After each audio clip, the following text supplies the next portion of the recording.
E a gente começa o programa falando sobre a nossa saúde. E é muito importante porque nessa época do ano, nesse frio, a gente fica com a imunidade mais suscetível às doenças. As infecções respiratórias, então, nem se fala, elas são as vilãs da estação e muitos sofrem com sinusite, otite, pneumonia, gripe, resfriado, rinite, asma, amidalite, bronquite, enfim. Os sintomas são até muito parecidos. Muitas vezes você tem coriza, dor no corpo, tosse, febre e mal-estar. Mas a gente precisa estar bem atento para descobrir o que realmente temos e não sair se automedicando. Isso é muito sério, tá?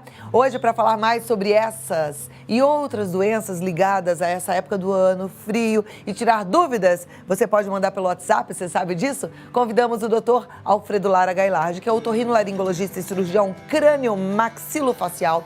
Ele é responsável pelo serviço de otorrinolaringologia e cirurgia crânio-maxilofacial do Hospital Vila Lobos e do Serviço de Cirurgia e Apneia do Sono do Hospital SEMA. Seja bem-vindo, doutor Alfredo. Prazer recebê-lo. Obrigada por estar aqui com a gente. Vamos sentar ali para a gente conversar um pouquinho, né? Essas doenças respiratórias, elas acontecem o ano inteiro, mas elas são mais frequentes no inverno. Exato, agora é a grande época a gente brinca no nosso meio, a temporada das doenças de inverno, né? Os consultórios dos pneumologistas, dos otorrinos, eles ficam extremamente cheios. A demanda chega a aumentar em até 40% nessa época do ano. Caramba, é muito, mas por que isso? São vários motivos, mas basicamente, como tudo na vida, a nossa via aérea tem uma temperatura e umidade ótimas para funcionar. Então, toda vez que a gente tem algum extremo, esses mecanismos ficam alterados. Consequentemente, nossa imunidade diminui. Além disso, vale lembrar que no inverno, todo mundo anda com janela fechada, aglomerado. Então, os vírus e bactérias circulam mais em nosso meio também, o que favorece as infecções. Entendi. Então, se a gente tomar alguns cuidados, a gente pode evitar isso. Exato. Por exemplo, evitar lugares muito abafados, aglomeração. Condução é um clássico, né? Por exemplo, condução, as pessoas no ônibus tendem a fechar janelas por causa do frio. A gente não recomenda isso. Tem que deixar o ar circulando nos ambientes internos, em escritórios. Isso é importantíssimo. E como nessa época do ano está todo mundo mais suscetível, o doutor acabou de falar que aumenta em 40% a chance dessas doenças oportunistas, muitas vezes virais. A gente precisa também ter alguns cuidados com higiene, né? Por exemplo, lavar as mãos com mais frequência, tomar cuidado de ficar segurando o corrimão, isso é perigoso, né? Exato, é super importante. Essas doenças são passadas por gotículas naturais e por contato íntimo. Então é importante lavar muito bem as mãos, ter aquele álcool gel para higienizar-se, evitar espirrar na frente das pessoas, enfim, se resguardar, isso é fundamental. A gente outro dia conversou aqui com um consultor de etiquetas e é bom lembrar que a gente não espirra com a mão, colocando a mão no nariz, mas o braço, porque aí é uma forma também de você proteger os outros, né? Então, abaixa a sua cabecinha, é com o braço mesmo, não é com a mão não, porque a mão depois você cumprimenta a pessoa, tá passando já um monte de vírus ali para ela. Os orientais até têm essa conduta um pouco mais, digamos, um pouco mais evoluída que a gente. Quando a gente às vezes vê imagens do Japão, aquelas pessoas com máscara, para nós pode soar estranho, mas eles estão acostumados a lidar com aglomeração, porque tem muitas pessoas no espaço muito reduzido, e eles têm essa preocupação maior de evitar o contato de doenças infecciosas. Tá, e aí o uso de máscaras é interessante? Ajuda mesmo? É interessante para não propagar, elas não impedem, mas você diminui a probabilidade de contrair outras infecções. Mas vale o bom senso, o melhor é manter a via aérea sempre higienizada, com solução fisiológica, elas podem ser compradas numa farmácia sem prescrição médica, enfim, higiene como você falou e se resguardar, evitar a aglomeração, são as melhores dicas. Joia. Vamos falar um pouquinho agora das diferenças, né? Eu falei de gripe, resfriado. Para começar, o que é gripe e o que é resfriado? Então, o resfriado, grosseiramente, é uma forma mais branda da gripe. A gripe, popularmente conhecida como influenza, é uma doença viral que compromete bastante o estado imunológico da pessoa, uma infecção com bastante sintomas constitucionais. Quando a gente fala isso em medicina, a gente está falando de queda importante do estado geral com potencial risco de vida. Então, ela tem um quadro mais arrastado, geralmente durando até 2 a 3 semanas. O resfriado é mais curto, os sintomas são mais brandos. Uma gripe dura de 2 a 3 semanas? 2 a 3 semanas bastante, em média, né? Exato. E com aquele mal-estar todo, aquele não mal-estar, deve ser nada fácil. E vale lembrar, é muito importante para os extremos de idade e pessoas com doenças já, que a gente fala doenças de base, doenças crônicas. Por isso a importância da vacina. Exato. Então, idosos crianças e portadores de, por exemplo, doenças neoplásicas, que são os cânceres, doenças do coração, do pulmão, doenças do fígado, do rim, essas pessoas têm que se cuidar mais. Tá. É importante a vacina porque há controvérsias. Tem médico que fala, não gosto da vacina. Qual é a sua opinião, doutor? Então, a minha opinião vai de encontro ao que os estudos populacionais mostram. A vacina é excelente como um mecanismo de prevenção da gravidade e da disseminação das doenças nesse grupo de população de alto risco. Então, os estudos clínicos demonstram que ela diminui a probabilidade de complicações e com redução do que a gente fala de morbimortalidade, que é mortalidade e mal-estar provocado pela infecção em geral. E é verdade que quem toma vacina já fica automaticamente gripado? Não, isso é uma mentira. Assim, os pacientes até vão em consultório e me perguntam isso, doutor, eu tomei a vacina, mas eu fiquei doente, ela não valeu de nada. É importante explicar o seguinte, a vacina ela é um conglomerado dos vírus que foram mais comuns na estação passada, perdão. E esses vírus que provocam essas infecções têm uma capacidade muito grande de mutar, de sofrer modificações. Então, geralmente, quando a pessoa pega uma infecção, é um vírus novo. É claro, ela ainda não tem imunidade para ele. Mais comum nessa época do ano. Então, a vacina é importantíssima. Tá, joia. O resfriado, ele é transmissível? O que é o resfriado? É extremamente transmissível. O resfriado é o nome popular de uma doença viral. Tem uma infinidade de vírus que causam esse tipo de doença. É uma infecção de vias aéreas superiores, classicamente. A gente chama de infecção de vias aéreas superiores as laringites, as faringites, as otites, as amidalites. Depois a gente tem imagem para mostrar, eu vou explicar passo a passo cada um, mas elas são extremamente transmissíveis. O vírus é muito bem sucedido, porque mesmo com todo o avanço da tecnologia, essas doenças são muito comuns e continuam se propagando e não tem cura para isso, né? E esse vírus, ele tem começo, meio e fim. Um resfriado, ou seja, uma infecção de vias aéreas superiores dura em média quanto tempo? Dura em média 7 a 10 dias, tá, em menos média. que a gripe que ele falou que eram de 2 a 3 semanas. Exato. Então vamos falar um pouquinho delas. A faringite. Então, faringite é a popular dor de garganta, né? Então, todas essas doenças de vias aéreas superiores, elas, em geral, claro que há exceções, elas começam assim, com uma queda do estado geral. Então, em torno de 2, 3 dias antes, a pessoa está com bastante sono, dor no corpo, dor de cabeça, pode ou não ter febre, isso é importante frisar para todo mundo, a febre não é um sintoma obrigatório, e ela começa com uma dor de garganta, aquela tipo arranhadura, dor com dificuldade para engolir. Nós, médicos, temos capacidades de avaliar se é uma doença bacteriana ou viral. Quando eu falo bacteriana, se tem ou não tem indicação para antibiótico. Mas, classicamente, a faringite é demonstrada, como a gente pode ver na imagem, ali, uma vermelhidão importante na garganta. E se é uma faringite, só uma vermelhidão, não vai entrar com antibiótico? Não. Então, note que o fundo da garganta está bem vermelho, a gente consegue até ver as veias, os vasos mais intensos.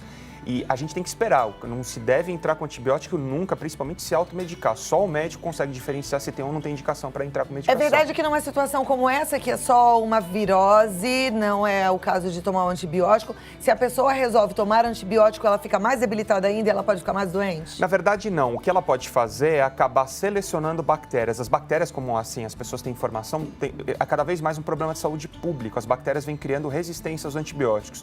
Por que isso ocorre? O uso indiscriminado de antibióticos faz com que só as mais fortes sobrevivam. Elas acabam criando resistência e se perpetuando nas gerações. Por isso que hoje a gente não pode comprar antibiótico como comprava-se antigamente, sem receita médica. Hoje é controladinho, porque é um problema de saúde pública, tá vendo só? A gente tem que ser sério com tudo isso. O que a gente acha que tá fazendo de bem, muitas vezes a gente tá fazendo de mal, e não só pra gente, mas pra população inteira. Isso. Aí a doença pode progredir ou ter outros sintomas constitucionais. Dificilmente você vai ter só um lugar com foco. Geralmente é um quadro geral. Você tem região do nariz, dos seios da face, a popular sinusite, que também tem imagem para explicar. Então, o que é a sinusite? É a infecção do nariz e seus anexos.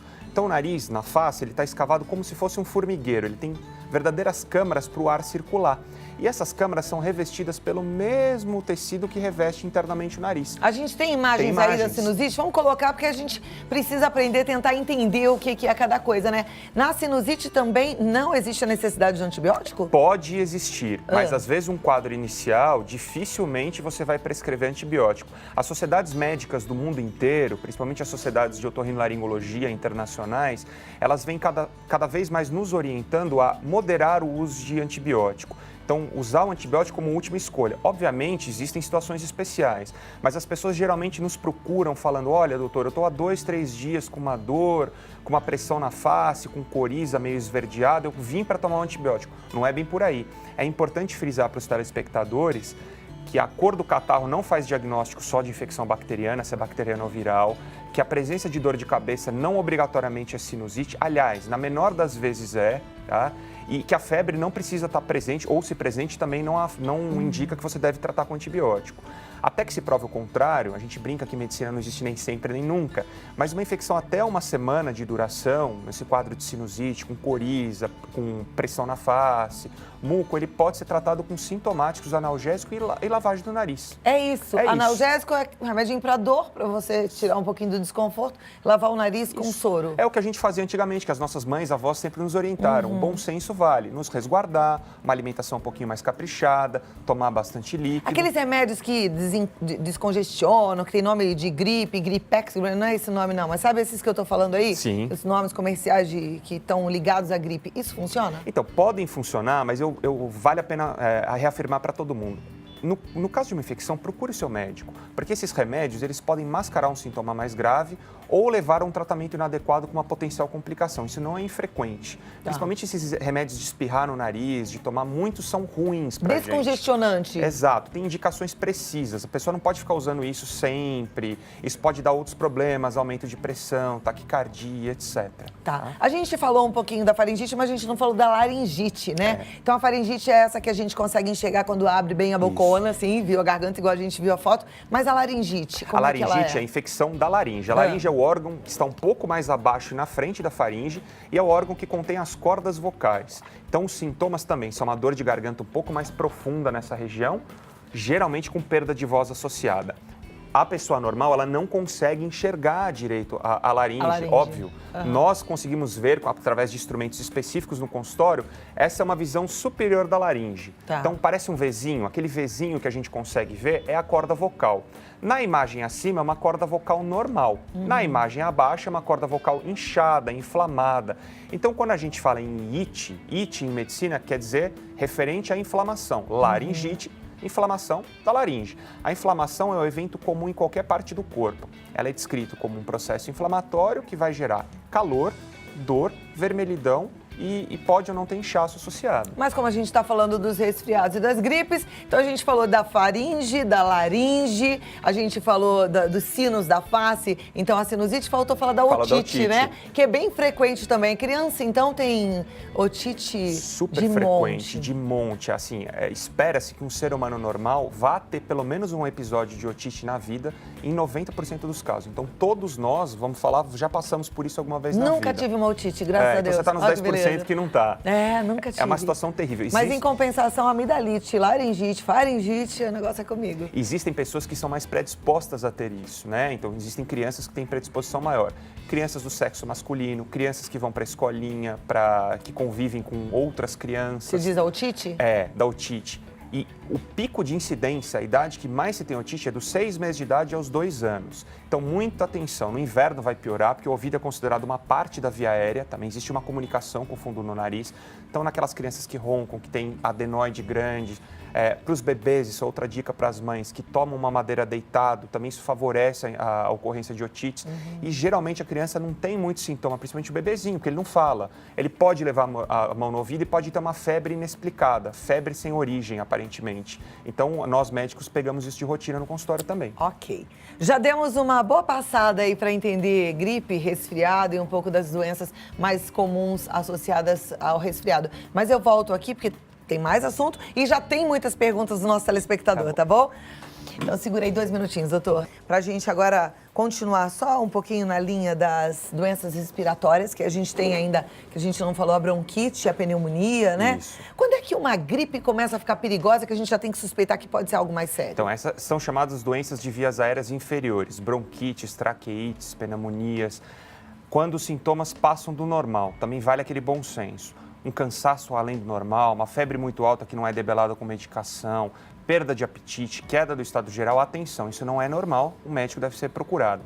Vale frisar novamente, principalmente para aquele grupo de risco, extremos de idade e pessoas com doenças já pré-existentes. Então tem que ficar bem atento, bem de olho. Sim. Agora, bronquite, a gente ouve mães falando, meu filho tem bronquite. É uma doença comum. Uma doença muito comum. Né? O que a gente e chama que vem de desde a infância. Exato. O que a gente chama de bronquite, normalmente, é a popular asma, né? O que acontece? Os brônquios são pequenas tubulações que levam o ar diretamente para o pulmão. E se eles sofrerem um processo alérgico, eles ficam apertados, inflamados. Então o ar entra e não consegue sair, como se fosse uma válvula de bomba de bicicleta. Então quais são os sintomas clássicos? Aquele chiado característico, dificuldade para respirar, a pessoa pode ou não ficar azulada, e a febre pode ou não estar presente também. Classicamente, a dificuldade para respirar. Esse quadro pode ser arrastado, ele pode ser leve ou grave e levar inclusive ao óbito. Então existe uma força-tarefa aqui no Brasil, chefiada inclusive pela Sociedade Brasileira de Pneumologia, para que essa asma tenha que ser tratada e identificada, porque não se deve morrer disso hoje em dia. Tem tratamento para asma? Não é aquela coisa que o resto da vida vai conviver com a asma? Não, você vai conviver, mas com tratamento, com qualidade. A maior parte das doenças em medicina, elas não são curadas, elas são controladas. O que a gente cura? Uma infecção ou uma doença que se opera, geralmente. Essas doenças têm como ser tratadas e controladas. Tá, joia. Vou começar agora, então, com as perguntas e aí o doutor Alfredo vem com as respostas e vai nos ajudando. Então, atenção todos, porque as dúvidas são parecidas. Quer ver uma pergunta sobre aqueles naturais que a gente encontra? É a dúvida da Sandra de Santa Catarina. Ela quer saber se óleo de copaíba para as vias respiratórias e imunidade realmente resolve. Olha, não desconheço essa informação. O que realmente resolve é aquilo que eu falei, de bom senso. Se não fizer mal, não tem contraindicação. Tá, joia. Agora vamos lá. Aqui quem vai mandar agora a pergunta é a Natália. Ela diz, boa tarde, Cláudia, abençoada. Ai, que bom, abençoada mesmo. Ela diz, atualmente moro em Registro. Meu filho de 2 anos sempre vive com o nariz escorrendo, tosse, que nunca sara. Eu levo no médico e sempre passa um antibiótico. O que eu posso fazer para melhorar toda essa situação? Então, primeira coisa é ter calma. Para todos os pais, às vezes marinheiros de primeira viagem, é normal para as crianças de 6 até 8 anos de idade ter até 10 resfriados por ano. Normal, porque a imunidade delas está sendo formada, o banco genético contra a imunidade está sendo formado. Então, baseado nisso, espere que isso vai ser comum. Mas o que fazer? Melhorar a alimentação, hidratação, evitar aglomeração, tudo aquilo que a gente já comentou aqui. Mas com 2 aninhos, a idade do resfriado vai ter que normal, ter bastante paciência. Que é assim mesmo, a gente já passou por isso. Eu já passei por isso 2 vezes. Vamos lá, Claudinha, queria tirar uma dúvida com o doutor. Meu nome é Odila Valêncio, sou da cidade de Santos. A minha filha, quando pequena, tinha muita crise de faringite, até mais ou menos 7 anos. Depois nunca mais teve. Agora ela está com 38 anos e pegou uma rouquidão, daí deu tosse e ela foi no pneumologista e ele falou que ela está com asma. Isso é possível? É possível, assim, a história é meio arrastada, eu não conversei com ela, né, Odila, com a sua filha, para saber, mas as infecções de vias aéreas são super comuns em crianças, como a gente falou aqui, esse quadro se resolveu, na idade adulta apareceu alguma outra coisa. A perda de voz, ela pode ou não estar associada à asma. Até para a gente falar aqui, em geral, perda de voz é muito comum em mulheres. A anatomia da garganta das mulheres é mais desfavorável e vocês falam mais do que a gente também. Não. Isso não sou eu que estou falando, são os dados estatísticos. Enfim, então já existem doenças superpostas, então uma infecção pode descompensar isso. É importante procurar um médico, procure um otorrinolaringologista. Legal. A pergunta agora vem do Marcelo de Brito, ele é de Assis, São Paulo. Como tratar a rinite? Eu tenho sofrido com isso toda noite. Então, a rinite faz parte das doenças inflamatórias do nariz. Não existe cura para a rinite, mas existe tratamento. Existem tratamentos de primeira, segunda e terceira linha. O melhor profissional, os profissionais que estão mais habilitados a tratar isso são o imunoalergologista e o otorrinolaringologista. Mas todo médico tem capacidade de tratar isso. Existem tratamentos importantes para serem feitos, mas procure o médico. Tipo aquelas vacinas. Vacinas, sprays nasais, higiene nasal, remédios vendidos sob prescrição. Então, existem casos específicos e orientar você a tratar de uma maneira genérica a gente pode às vezes mascarar alguma doença pré-existente também. Tá, então olha lá, repetindo de novo, o especialista que cuida da rinite. O otorrinolaringologista, o imunoalergologista, os pediatras. Imunoalergologista ou otorrinolaringologista. Isso, os pediatras também, os pneumologistas também. Agora aqui, olha, Maria José Barbosa, Mazé, ela fala de Campina Grande, na Paraíba. Ela pergunta o que fazer para aliviar a irritação e o incômodo na área interna das narinas. Olha, isso é a dica que eu dou para todo mundo. Sempre usar solução fisiológica, popular soro fisiológico, para fazer higiene nasal. Então, o melhor jeito de fazer, com uma seringa, lavar o nariz, 20 ml em cada narina, várias vezes ao dia, não há contraindicação nenhuma. Isso vai promover uma limpeza interna e ajudar no funcionamento normal do nariz. Legal, tem que ter esse hábito, né? A Melissa Miranda, a Melissa sempre participando, né? Obrigada, Melissa. Ela diz assim, a retirada das amígdalas pode diminuir a imunidade do nosso corpo, aumentando a frequência das infecções? Boa pergunta. Isso é um grande mito.